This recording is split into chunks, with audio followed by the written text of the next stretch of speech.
Vanakkam. As far as nerve injuries are concerned, there are certain basic things we ought to know. We need to know the various types of injuries that can occur and the classifications of the nerve injuries so that we are able to understand how much of the nerve is involved, what should be the treatment protocol, and what would be the prognosis expected. Once the nerve injury occurs, there are going to be certain changes that go on. We need to understand what changes will occur in the different types of nerve injuries and what is the time frame in which these changes occur. We also need to understand the process by which regeneration of the nerve occurs. When does the process start? How does it proceed?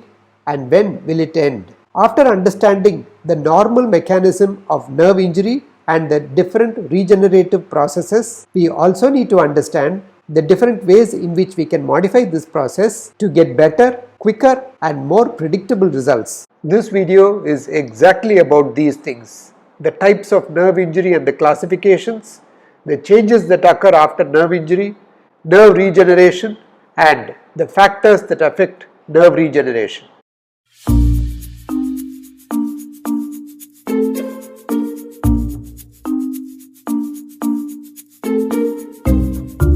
Nerve injuries can occur by many mechanisms: a stretch, a compression or a crush, or even a laceration or a cut.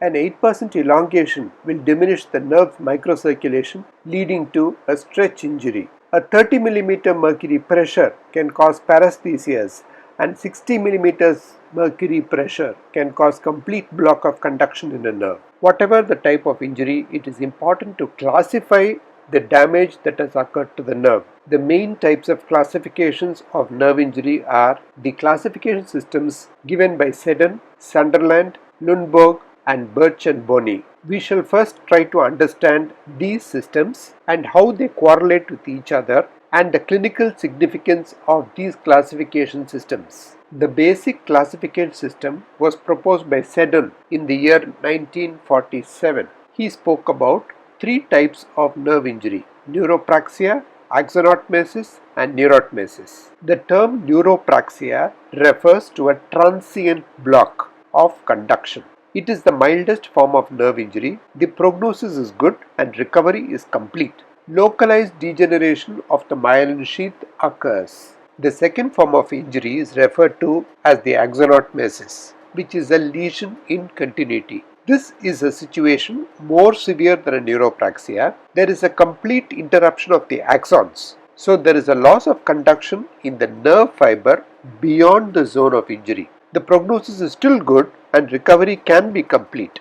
The preservation of the supporting structures, that is the Schwann tubes, the endoneurium and the perineurium, is characteristic and ensures a good return of function. The most severe form of nerve injury according to the Seddon classification is the neurotmesis. Here the nerve is completely transected and no recovery is possible unless surgically repaired, and even then recovery may be unpredictable. Interruption can occur without apparent loss of continuity also. This classification appeared to be very clear, but to give more definition and clarity, Sunderland in 1951 proposed another classification where he divided nerve injury into 5 types. Later, in 1988, McKinnon and Dellon added the 6th type. We shall now see the characteristics of each type of this classification. Grade 1 refers to a demyelinated nerve, which is a physiological local block of conduction. This corresponds to neuropraxia in the Seddon scheme. What is indicated in this type of injury is a conservative management, and spontaneous recovery is expected over weeks to months. We shall try to understand the Sunderland classification with a schematic diagram to show the different layers that ultimately cover the axon, starting from the endoneurium, the perineurium and the epineurium. The grade 1 Sunderland injury signifies a localized conduction block as represented here. The grade 2 injury in this classification system represents damage to some axons. The endoneurial sheath is intact and Wallerian degeneration occurs distally. The treatment is conservative, but the regeneration of axons can be followed clinically by an advancing Tinel sign. Complete recovery can be expected over months. So the damage is to the axon only, and since the axon is damaged, there is a distal Wallerian degeneration that occurs. This grade corresponds to the axonotmesis of the Seddon classification. From the third grade of injury of the Sunderland classification onwards, there is an injury to the nerve more than the axon. In the grade 3, the axon is injured along with damage to the endoneurium. This signifies that scarring replaces the existing structures. The perineurium and connective tissue layers outside of this remain intact, and most of these injuries usually recover spontaneously, but it is unpredictable and only partial recovery may occur. So the grade 3 Sunderland classification of nerve injury refers to injury to the axon and the endoneurial sheath. When the perineurium is also injured along with the axon and the endoneurium, it is classified under grade 4 of the Sunderland classification. The perineurium is important since it represents the extension of the blood-brain barrier. The epineurium remains, however, and scarring replaces the existing structures. Scar blocks all the neuronal regeneration. There is no recovery likely without operative management. So the characteristic of the grade 4 Sunderland classification is the damage to the perineurium along with the endoneurium and the axon.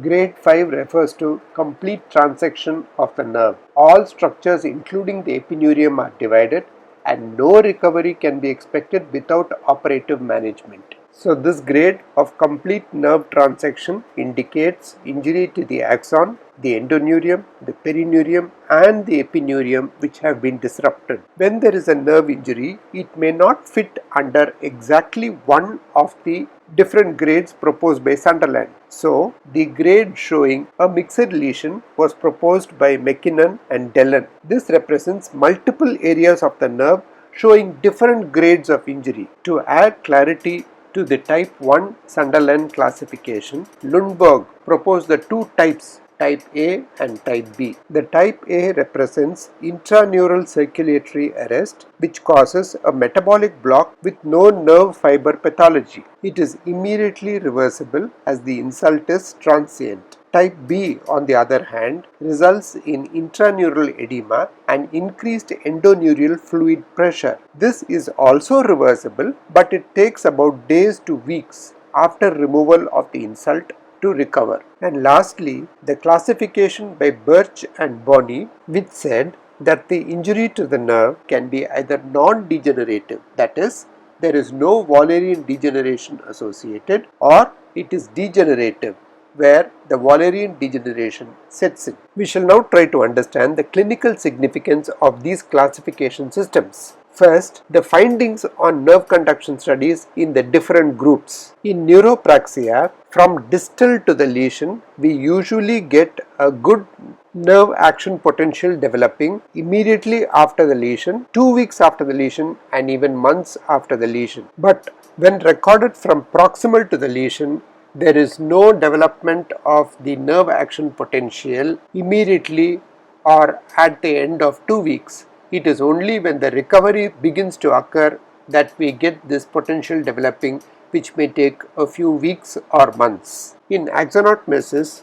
there is no action potential being recorded up to 2 weeks from any point distal to the lesion. On the other hand, when it is recorded from proximal to the lesion, immediately it may show some action potential, but it usually disappears by 2 weeks and reappears again after a few weeks or months. When it is a complete transection of the nerve as in neurotmesis, from distal to the lesion, immediately you may be able to get some amount of action potential developing, but after that, when the degeneration sets in, no action potential is recorded. And from proximal to the lesion, any recording of action potential is not possible in a complete transection of the nerve. We also need to understand the clinical significance of the classifications with respect to the prognosis and the treatment. We all know that the Tinel sign is an important indication of clinical recovery. When there is a neuropraxia,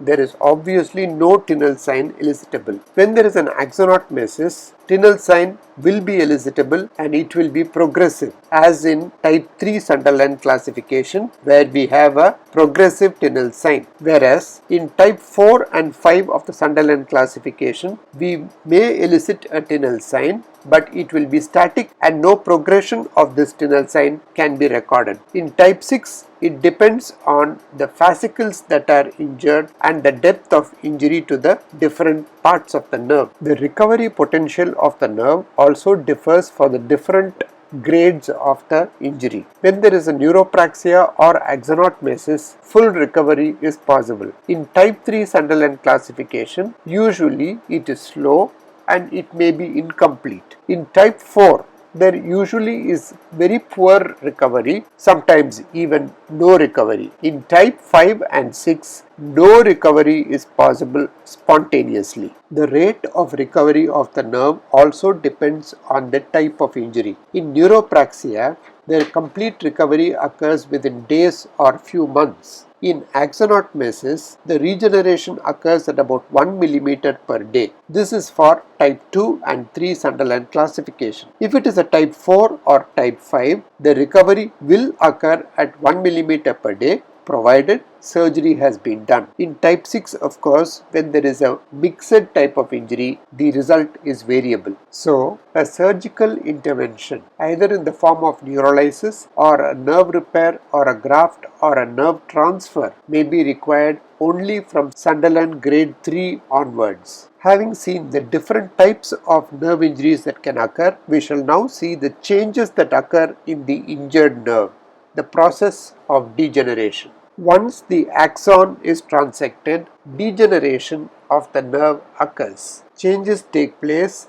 at 3 different levels. Distal to the division of the axon, this is called the Wallerian degeneration. Proximal to the division of the axon up to the node, this is called the traumatic degeneration, and changes occur in the cell body, and this is known as chromatolysis. When there is an injury to the axon leading to the disruption of the axon completely, the changes that occur distal to this level of disruption is known as the Wallerian degeneration. These changes were described by Augustus Waller in 1850. It refers to the sum of changes that occur distal to the transection of the axon. The axon first becomes swollen, irregular, and then breaks down into small fragments. This debris that results from the breakdown of the axon is digested by the tissue macrophages. By this process, the entire distal axon is destroyed within a week.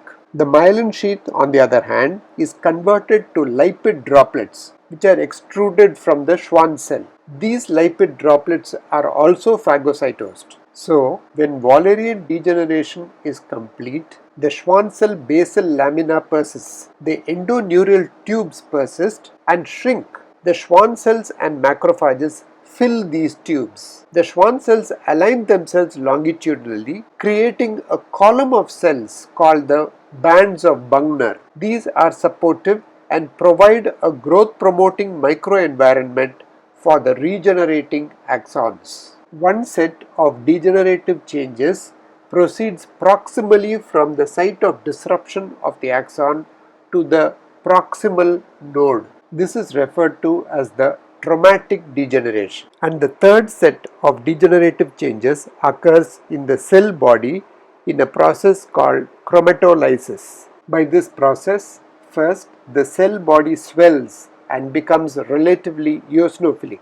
The cell nucleus is displaced peripherally. The Nissl granules, which are very characteristic of the axon cell body, get fragmented and distributed throughout the cytoplasm. And now the conditions augur a change in the metabolic priority from production of neurotransmitters to production of structural materials needed for axon repair and growth, like mRNA, lipids, actin, tubulin, and growth associated proteins. This diagram represents the major changes that occur in the cell body: the swelling of the cell, the pushing of the nucleus to the periphery. All the degeneration changes that we have seen occur within a specific time frame.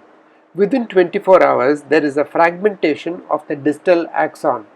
Within 10 days, the myelin sheath breaks up into lipid droplets around the axon and macrophage attraction occurs.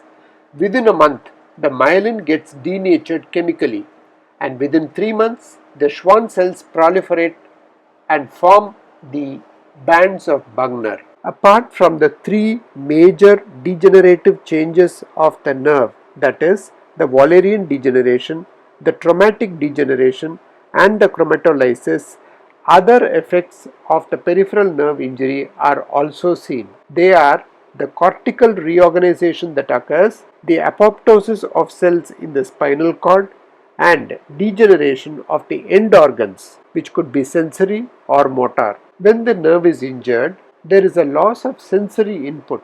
This leads to changes in the cortex. When there is a delay in reinnervation, there is a shrinkage of the cortical representation. And when there is a reinnervation, there may be a change in the cortical representation. There may also be changes in the spinal cord cells. This is called the transneuronal degeneration, that is, the degeneration that occurs beyond the injured nerve. When the efferent nerve fiber is cut, the degenerative changes occur in the neuron with which it synapses. When the posterior nerve root is cut, degeneration of cells in the dorsal horn of the spinal cord occurs, and when there is a tumor of the cerebral cortex, degeneration of cells in the ventral horn of the spinal cord can occur. The third type of changes that occurs beyond the injured nerve is the degeneration of the end organs, which could be motor or sensory. In the motor end organs, progressive muscle atrophy and degeneration occurs. When there is a degeneration of the motor end plates, it will be unable to reinnervate. When there is a permanent loss of muscle fibers over time, poor function after reinnervation will result. When the muscle itself is replaced by fatty and fibrous tissues, it may result in joint contractures. These changes in the muscle are reflected in the changes in the muscle mass. Initial weight loss of 30% in the first month is noted in the muscle mass after a nerve injury. 50 to 60% of weight loss by 2 months and 60 to 80% weight loss by approximately 4 months.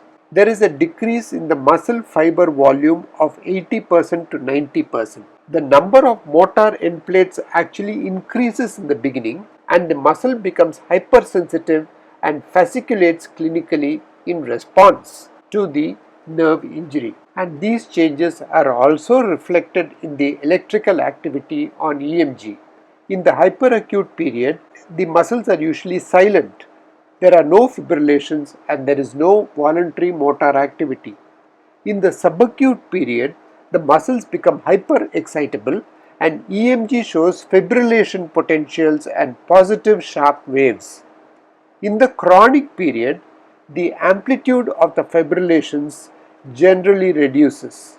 Changes also occur in the other type of end organs, that is the sensory end organs, leading to clinically loss of sweating, ulceration and dryness of the skin. Distally, the sensory nerves seek their target sensory organs, that is the Meissner corpuscles, the Ruffini corpuscles and the Merkel cells. The sensory end organs degenerate over time, but they remain viable for reinnervation from 1 year to several years.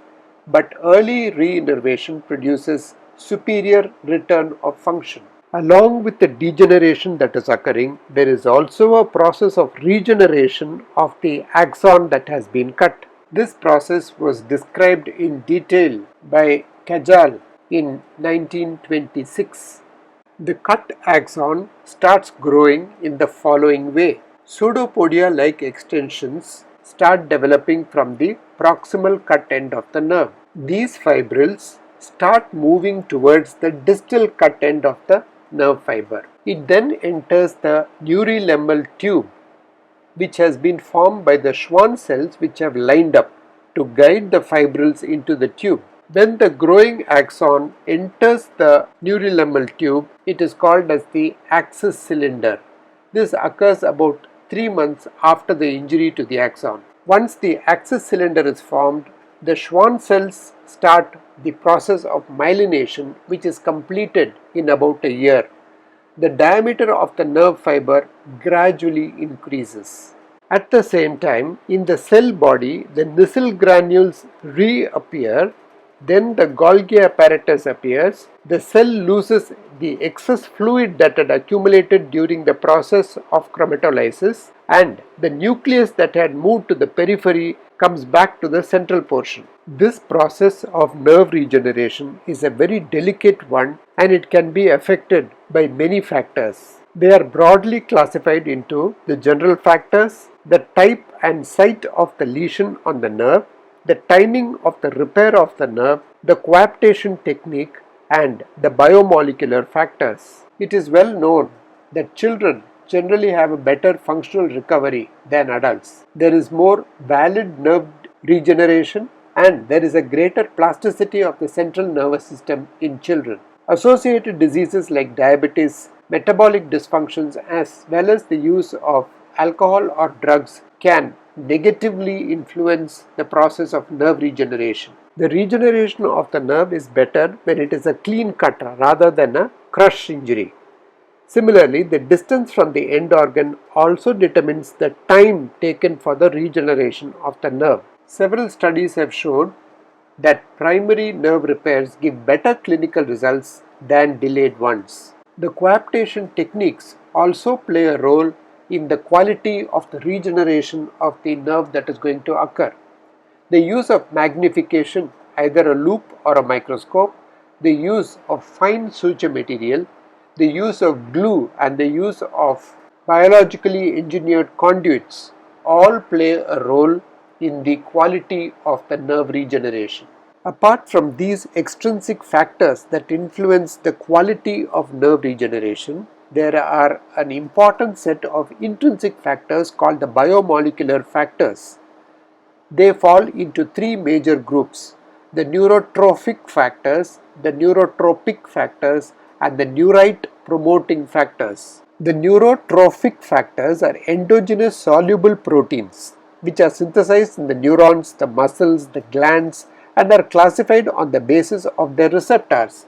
That is, we can have the nerve growth factor. To understand this process of neurotrophism, we consider the mixed nerve which has been injured. The fascicles that grow out from this nerve can be motor fascicles or sensory fascicles, and it is important that the motor fascicles from the proximal end reach the motor fascicles in the distal end for good re-innervation of the muscles, and similarly for the sensory fascicles. The neurotrophic factors ensure that the proximal motor fascicles that develop reach only the motor fascicles on the distal cut end, and they are allowed to grow. When the motor fascicles from the proximal nerve reach the sensory fascicles, they are inhibited by a process of pruning. The second type of factors are the neurotropic factors.